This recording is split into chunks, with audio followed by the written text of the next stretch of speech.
చంద్రబాబు నాయుడు పాలన. ఇలాంటి దుర్మార్గమైన పాలన మధ్య వైఎస్ఆర్సీపీ కార్యకర్తలు ప్రజల తరపున నిలబడే ఒక గొప్ప యజ్ఞం చేస్తా ఉన్నారని చెప్పి గర్వంగా చెప్తాను. ఇలాంటి పాలన మధ్య ప్రజలకు నిజంగా వైఎస్ఆర్సీపీ పార్టీ అవసరం ఉంది. ప్రతి కష్టంలోనూ మనకు ప్రజలకు తోడుగా ఉండాల్సిన ధర్మం మన మీద ఉంది. కాబట్టి నేను మీ అందరికీ కూడా ఒకటే చెప్తా ఉన్నా, చూస్తా 2 ఏళ్ళు అయిపోయింది. ఇంకా కళ్ళు మూసుకుని కళ్ళు తెరిచేసరికి ఇక 3 ఏళ్ళే ఉంది. ఈ 3 ఏళ్లలో కూడా ఇంక 1.5 సంవత్సరం గడిస్తే ఆ తర్వాత నా పాదయాత్ర కూడా స్టార్ట్ అవుతుంది.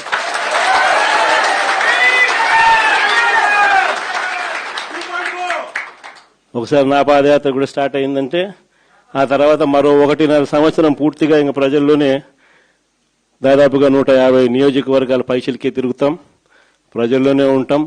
ప్రతి 3వ రోజు ఏదో ఒక నియోజకవర్గం నుంచి కాన్స్టిట్యున్సీలో ప్రజల ఉప్పెనను చూపిస్తూ పబ్లిక్ మీటింగ్లో ప్రజా సమస్యలను లేవనెత్తు చంద్రబాబు నాయుడు కడిగేస్తూ పోతూ ఉంటాం. కాబట్టి మీ అందరికీ నేను ఒకటే చెప్తా ఉన్నా, మీ అందరూ కూడా చినిమిల్ నాయుడు అని ఉన్నాడు,